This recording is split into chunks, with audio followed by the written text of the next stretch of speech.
Assalamualaikum warahmatullahi wabarakatuh. Selamat malam kepada Bu Yuni dan teman-teman sekalian. Pada malam hari ini saya akan menyampaikan tentang materi toksikan polisiklik aromatik hidrokarbon dan dampaknya terhadap lingkungan.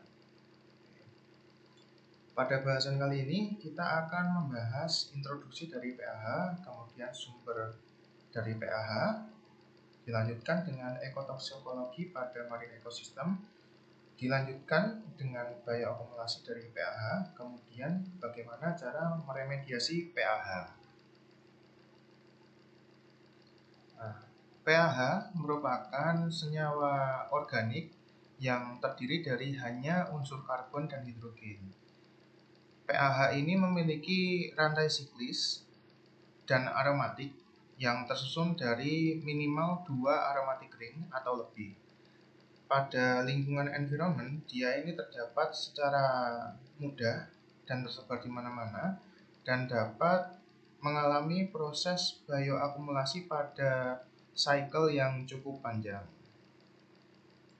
Nah, berikut di kanan saya adalah varian dari PAH yang mana kesemuanya ini memiliki ciri-ciri yang sama, yaitu memiliki rantai siklis dan terdiri dari 2 atau lebih rantai siklis yang membentuk menjadi satu.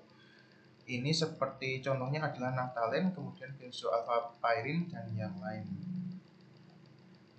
Nah, properties dari PAH ini sendiri adalah yang pertama itu dia bersifat lipofilik, kemudian merupakan senyawa nonpolar atau molekul nonpolar, kemudian dia memiliki tendensi untuk eksis atau berada pada environment karena memiliki sifat kelarutan yang cukup rendah pada air, memiliki volatilitas yang buruk, kemudian dia juga susah untuk terdissolve dalam air karena dia bentuknya padatan.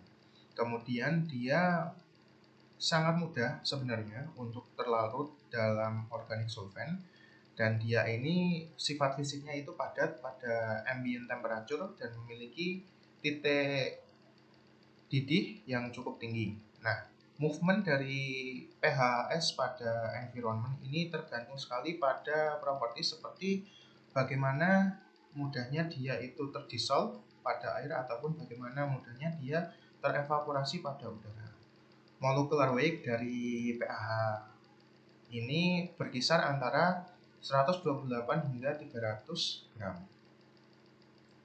Selanjutnya, source atau sumber dari PAH ini berasal dari kegiatan manusia dan juga secara alami. Secara alami, dia merupakan hasil dari volcanic eruption, kemudian merupakan komponen utama penyusun dari minyak bumi, kemudian hasil sintesa dari plant, fungi, ataupun bakteria, dan ditemukan pada mineral yang cukup langka.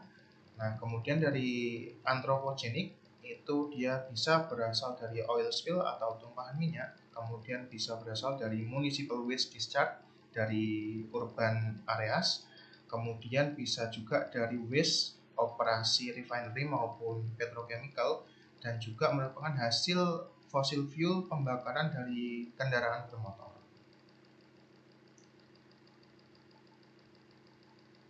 Nah, untuk batasan atau threshold dari PAH ini diatur dalam PP tahun 2021 nomor 22. Ini menyatakan bahwa kandungan maksimal PAH dalam lautan itu sebanyak 0,003 mg per liter, sementara dari pihak US EPA atau Environmental Protection Agency ini mensyaratkan bahwa kandungan PAH maksimal adalah 0,0004 mg per liter. Kemudian pathway dari PAH sendiri ini bisa kita saksikan bersama-sama, berasal dari fuel combustion atau transport ataupun minor sources lainnya ini dapat terakumulasi pada udara. Kemudian wastewater treatment ataupun waste dari industri ini yang dibuang melalui badan air sungai ini mengalir menuju lautan lepas sehingga terbentuk sedimen dalam lautan. Kemudian juga bisa juga dari runoff atau urban area. Sementara pada paparan soil ini biasanya terdapat paparan dari sewage sludge atau transportasi bahan bakar. minyak biasanya. Nah, kemudian ketika PAH ini menuju lautan lepas dan terkonsumsi oleh biota laut seperti ikan, udang, dan yang lainnya, ketika kita memakan seafood, maka kita juga bisa terpapar dan merasakan dampak kesehatan yang diakibatkan oleh PAH, yaitu bisa terjadi karsinogenik atau perubahan DNA yang teradopsi oleh PAH. Nah, kemudian ini adalah studi dari Highland tahun 2006 menyatakan bahwa pada ekosistem lautan sumber kontributor utama dari PAH adalah operasi offshore drilling dan juga sludge atau waste dari pabrik smelter biasanya. Nah, kemudian saya ingin menyajikan beberapa kasus terhadap paparan PAH dalam bentuk crude oil spill, di mana ini sangat mengefek atau memberikan efek yang berkepanjangan pada lautan, pantai, dan coastal sekitar pantai selama 32 tahun kebelakang. Nah, yang pertama ini ada Exxon Valdez oil spill di Alaska. Tanker dari Exxon ini menabrak karang sehingga bocor dan terpapar PAH di sebagian besar lautan Alaska. Kemudian di sini ada BP, Deepwater Horizon. Kalau yang sudah pernah melihat filmnya, ini sangat bagus. Ini dia juga mengalami bocoran pada sumur minyak pada kedalaman yang cukup dalam, sekitar 4.000 feet kalau tidak salah. Ini mengakibatkan Gulf of Mexico ini terpapar. Nah, berikut ini video yang menjelaskan bagaimana paparan dari Deepwater Horizon. Dapat kita saksikan. Many of the chemicals in the oil and influenced how it moved through the environment.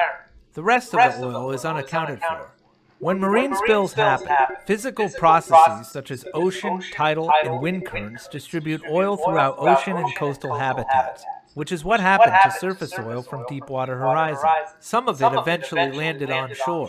The oil impacted over 1,300 miles of the Gulf of Mexico's 3,500-mile coastline. 64% of those oiled shores occurred in Louisiana, mostly in its marshes.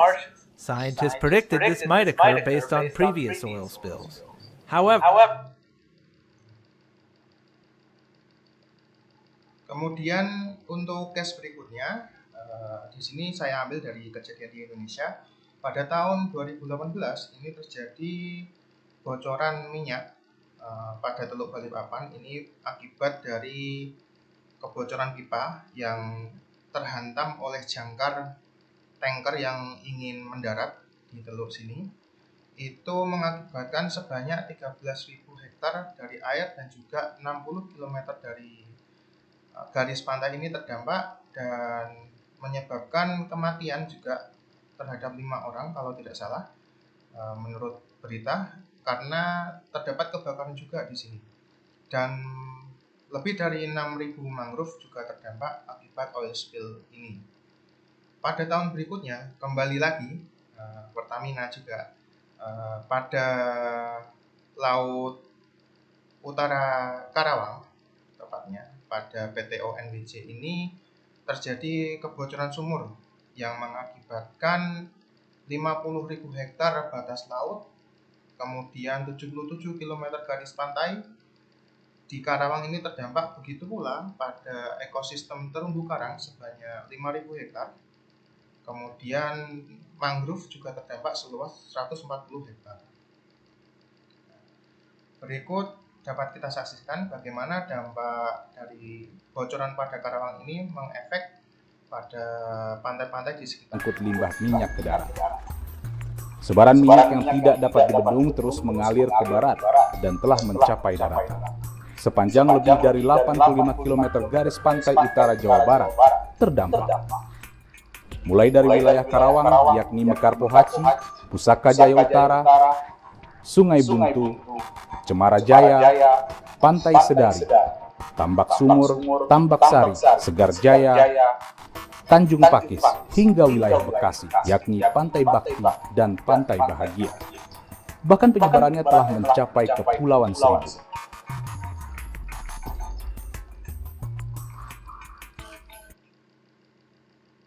Nah, kembali lagi, dengan melihat dampak-dampak tersebut, saya ingin menceritakan bagaimana paparan minyak ini mempengaruhi hingga ke garis pantai.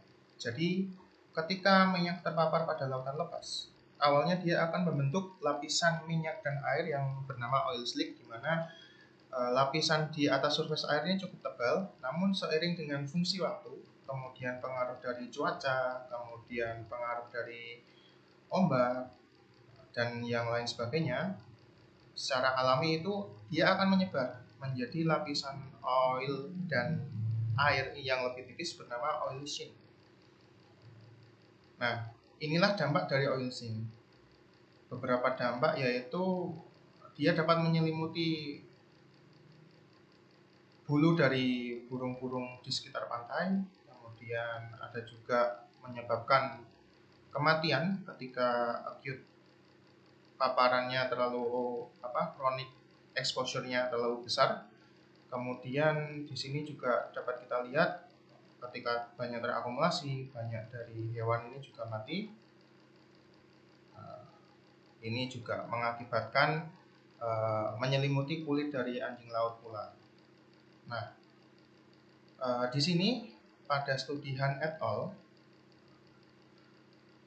PAH ini dapat terakumulasi pula pada ekosistem karang, di mana lapisan minyak ini menyelimuti karang sehingga mencegah karang dari pertumbuhannya dan reproduksinya. Varian-varian yang ditemukan pada karang ini yaitu berupa benzo alpha anthrasin, kemudian florentin yang didiscover atau ditemukan pada tisu dari koral dengan konsentrasi lipid yang tinggi. Karena lipid konsentrasi yang tinggi ini, maka PHS ini yang bersifat lipofilik sangat mudah terakumulasi. Nah, ketika koral ini sudah terefek, maka akan merujuk pada disrupsi ecological function, kemudian tidak dapat menyediakan tempat untuk mikroalga bertumbuh, kemudian dapat merujuk pada abrasi pada garis pantai, kemudian dapat mengubah dinamika rantai makanan dari ekosistem marin atau lautan. Berikutnya ini adalah studi bioakumulasi dari PAH. Jadi setelah kejadian oil spill pada Exxon Valdez, ini Bausan ini melakukan studi untuk mencari tahu kinetika dari paparan. Nah, uji cobanya ini memaparkan oil terhadap ikan dan juga kerang selama 20 hari berturut-turut dengan konsentrasi untuk ikan 0,5 mg per liter dan untuk kerang 1 mg per liter. Nah, ekosistem laboratorium ini dibuat sedemikian rupa menyerupai kondisi nyatanya pada lautan. Nah, dari hasil studi, menurut fungsi waktu, ini pada 3 hari pertama konsentrasi PAH ini naik. Kemudian setelah 3 hari berjalan, maka konsentrasi dari PAH itu turun karena kemampuan metabolisme dari spesies untuk mengekskresi PAH dari tubuh mereka. Namun yang disayangkan ini PAH itu tetap ada atau tetap eksis di dalam tubuh masing-masing spesies yang kita sebut dengan akumulasi dari PAH setelah exposure berlangsung.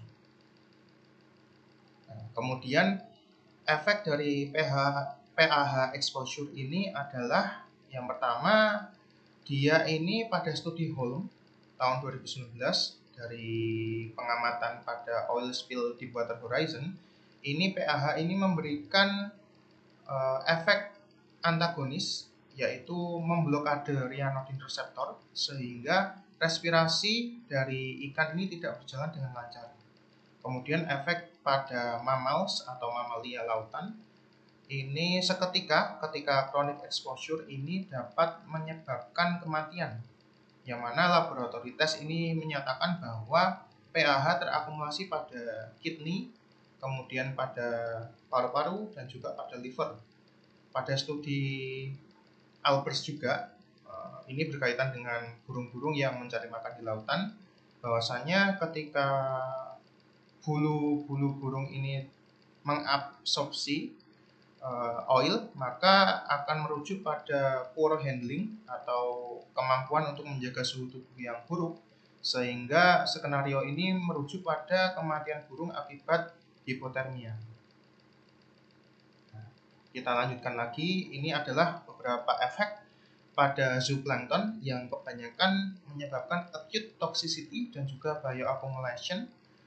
Kemudian dilanjutkan dengan efek pada phytoplankton yang hampir sama, acute toxicity, bioaccumulation maupun bioconcentration yang cukup tinggi.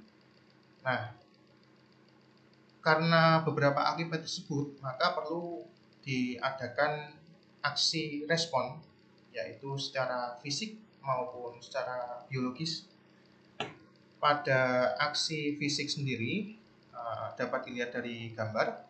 Ini kita bisa menggunakan dispersan, menyemprotkan dispersan ke dalam lautan, kemudian dapat menggunakan mechanical recovery berupa skimmer untuk menyerap minyak, kemudian juga kita bisa memasang oil boom untuk menghadang penyebaran dari minyak, kemudian kita melakukan in situ burning. Nah,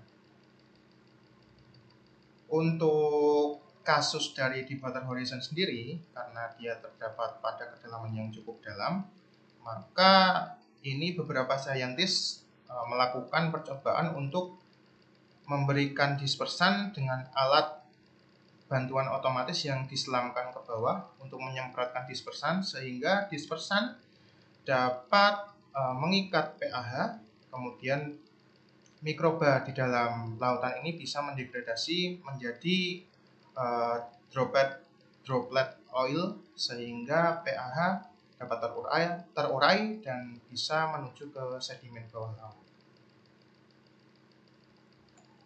Lanjut lagi. Di sini pada penelitian Said pada tahun 2021 membandingkan beberapa mekanisme fisikal untuk meremove oil ini, bahwa menyatakan bahwa kebanyakan masing-masing metode ini memiliki efisiensi yang cukup tinggi, namun kelemahannya adalah hanya mampu menghilangkan minyak pada lapisan surface lautan. Nah, karena pada surface lautan tadi yang berupa oil sheen tadi ya, itu bisa saja berlanjut pathway-nya untuk memberikan efek pada lautan di dalamnya, bagian laut dalam, melalui evaporasi, kemudian photooxidation yang menyebabkan kandungan-kandungan ringan dari PAH ini menjadi gas yang kemudian dapat larut ke dalam air, kemudian membuat sedimen di bawah laut yang mengakibatkan kita belum tahu efeknya apa, karena studi di bawah laut itu masih cukup sulit. Nah, dari Dierks et al. Pada tahun 2010 melaporkan bahwa presensi atau keberadaan PAH dalam lautan setelah kejadian di Deepwater Horizon itu mencapai konsentrasi 189 mikrogram per liter atau sebanyak 0,189 mg per liter, yang jika dibandingkan dengan threshold yang sudah kita ketahui tadi, ini sangatlah tinggi daripada threshold. Nah, kemudian muncullah gagasan bahwasanya untuk meremediasi PAH ini bisa dilakukan dengan biologis, yang sejatinya biasanya dilakukan secara in situ. Karena jika dilakukan secara ex situ, maka kita perlu merelokasi tumpahan minyak dulu dengan tanker, kemudian baru kita degradasi dengan bioreaktor ataupun land farming. Kalau kita melakukan dengan in situ atau secara langsung pada area yang terpapar, kita bisa melakukan dengan bioaugmentation, biostimulation maupun biofilm.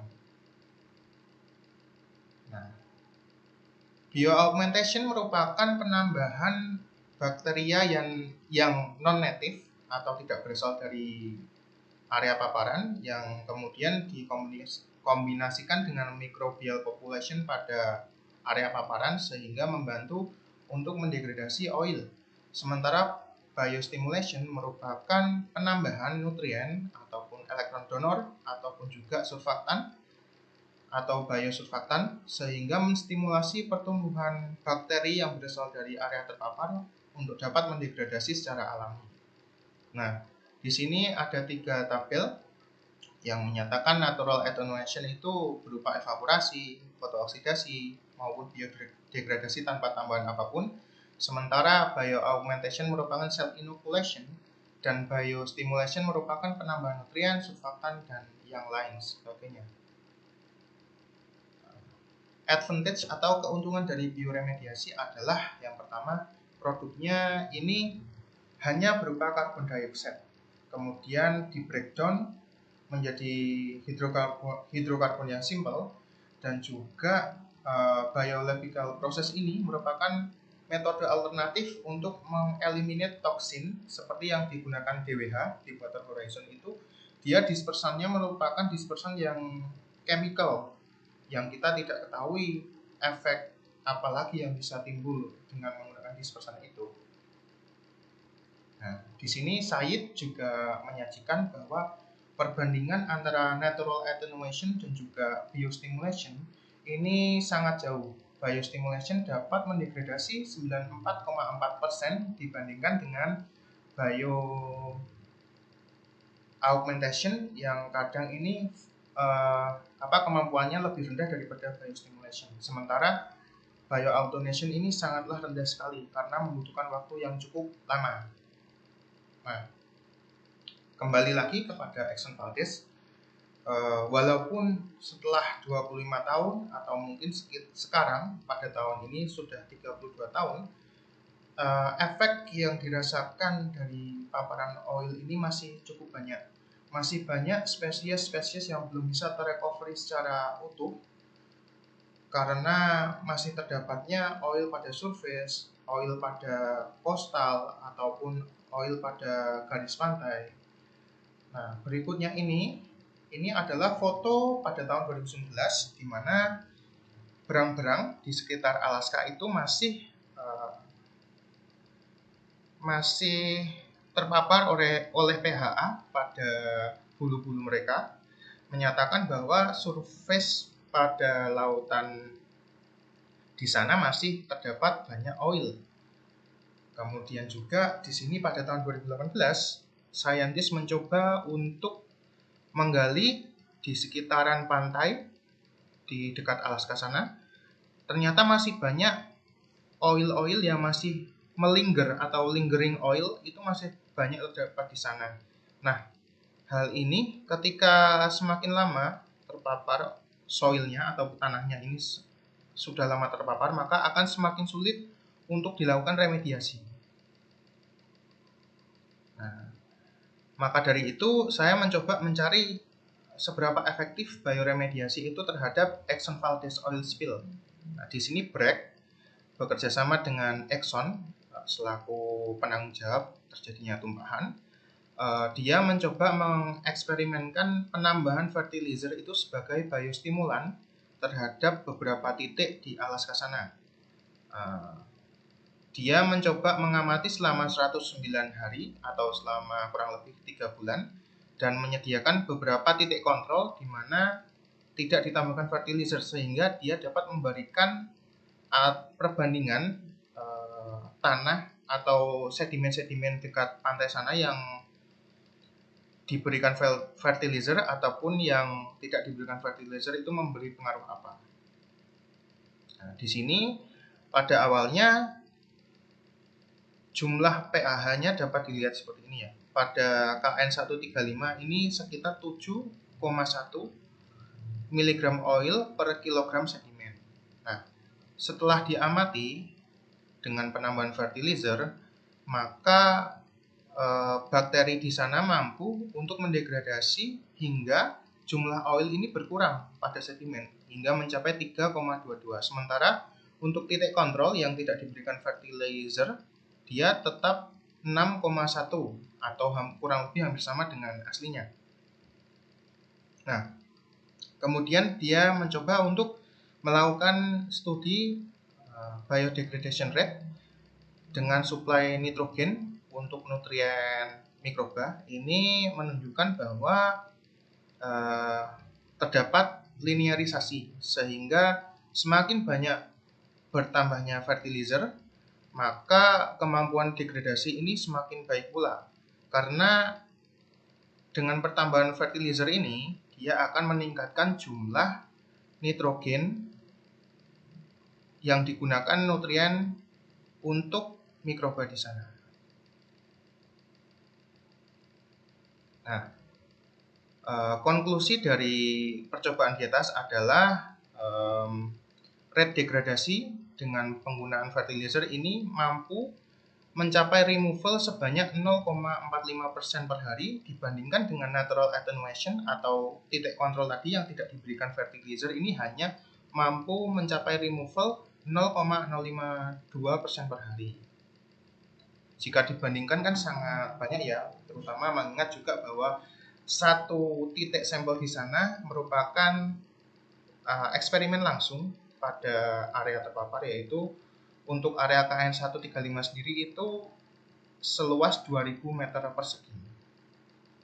Kemudian faktor-faktor yang mempengaruhi bioremediasi ini efektif atau tidak adalah oil content pada shoreline, karena setiap pantai pasti paparannya berbeda-beda akibat penyebaran yang kita ketahui sangat dipengaruhi dengan ombak dan yang lain sebagainya tadi. Kemudian on-site monitoring, uji coba untuk mengetahui kebutuhan nitrogen sebagai nutrien mikroba ini sangat berpengaruh. Kemudian jumlah stimulan yang diberikan per area juga sangat berpengaruh pada percobaan tersebut. Nah, kemudian dengan melihat bioremediation yang cukup signifikan, namun ternyata masih banyak dampak yang kita rasakan hingga saat ini. Said pada tahun 2021 ini memberi gagasan untuk menggabungkan metode fisik dan metode bioremediasi secara in situ, di mana ketika telah terpasang oil boom untuk mencegah minyak tidak tersebar lebih merata lagi, maka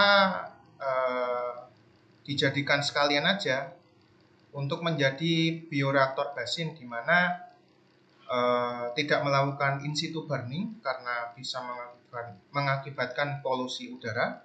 Namun setelah kita kunci oilnya agar tidak tersebar, itu kita berikan stimulan atau inokulasi untuk bakteri-bakteri untuk dapat mendegradasi oil tersebut,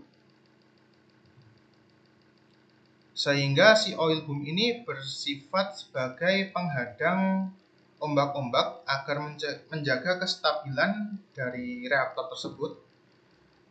Sementara yang bekerja adalah mikroba untuk mendegradasi oil tanpa adanya dilakukan in situ burning. Nah, beginilah skema yang diusulkan oleh Said, sehingga polluted seawater ini telah tertutup, kemudian kita berikan bakteri konsorsium. Nah, oil kontaminan boom ini menjaga untuk kestabilannya itu selalu terjaga. Nah, ini dianggap sebagai bioreaktor basin kalau dari julukan saya tadi ya. Nah, yang saya ingin emphasis lagi, apa sih perbedaannya ketika ada oil spill di Indonesia dan oil spill di luar negeri? Nah, di sini pada Exxon Valdez dan BP Deepwater itu setelah paparan masih terdapat continuously monitoring lebih dari 3 dekade bahkan hingga saat ini, dan juga terdapat report-report yang rutin dilaporkan sehingga kita masyarakat luas itu bisa membaca dan mengawal remediasi dari lautan di sana. Kemudian respon tim ini sangat kolaboratif, mulai dari non-profit organization, kemudian dari pemerintah, ataupun dari perusahaan yang bersinggungan, maupun environmental enforcement. Lalu bagaimana di Indonesia? Video berikut ini menjelaskan bagaimana penanganan di Karawang. Tumpahan minyak yang diperkirakan mencapai 1.000 hingga 3.000 barel per hari sejak 12 Juli 2019.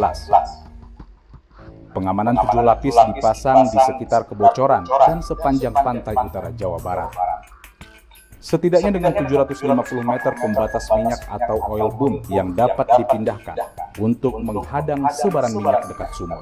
Ditambah lebih dari 5.000 meter oil boom statis agar minyak tidak meluas. 48 kapal pendukung yang melakukan pengawasan dan mengangkut tumpahan minyak. 3 oil skimmer dan 1 slurry pump untuk menyedot tumpahan minyak langsung di atas air. Juga lebih dari 6.000 meter oil boom yang terus bertambah, tersebar di perairan Karawang hingga Kepulauan Seribu. Jadi dapat kita ketahui bahwa penanganan di Indonesia ini masih berupa penanganan fisik. Penanganan berkelanjutannya secara bioremediasi ini masih belum ada ya, setahu saya. Mungkin kalau ada informasi yang Anda ketahui, bisa juga kita berdiskusi nantinya di waktu diskusi. Nah, ini saya ingin menunjukkan bagaimana di sana, di Alaska maupun di Meksiko, ini dia itu memiliki website yang cukup informatif ya. Dia menyajikan informasi mengenai proyek-proyek bioremediasi yang berkelanjutan hingga saat ini. Kemudian ini juga sama. Jadi beritanya selalu terupdate. Ini kalau di Alaska ya, mengenai Exxon Valdez ini. Jadi mulai dari tahun 1989 hingga kemarin nih, Maret 2019 itu masih terupdate hingga saat ini. Namun berbeda dengan kita di sini ya, karena berita ini menjadi lalu lalang, hanya disajikan kepada kita itu ketika kejadian itu berlangsung. Namun kita tidak bisa mengetahui bagaimana kelanjutan untuk proteksi environment kita. Saya harap sebenarnya secara pribadi itu penanganan oil spill yang berada di Indonesia, karena cukup sering juga ya pada tahun 2018 kemudian dilanjutkan dengan tahun 2019, itu bisa lebih mencontoh penanganan oil spill di Alaska maupun di Meksiko sana.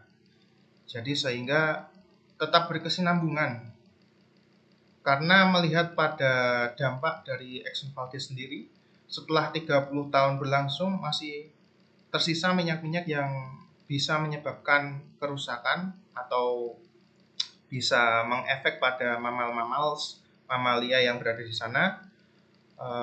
Jadi begitulah. Saya harap ada respon kontrol yang lebih berkesinambungan lagi dari pihak pemerintah maupun dari pihak perusahaan yang bersinggungan ataupun dari organisasi-organisasi non-profit seperti Greenpeace Indonesia mungkin bisa berkolaborasi untuk menangani oil spill ini secara bersama.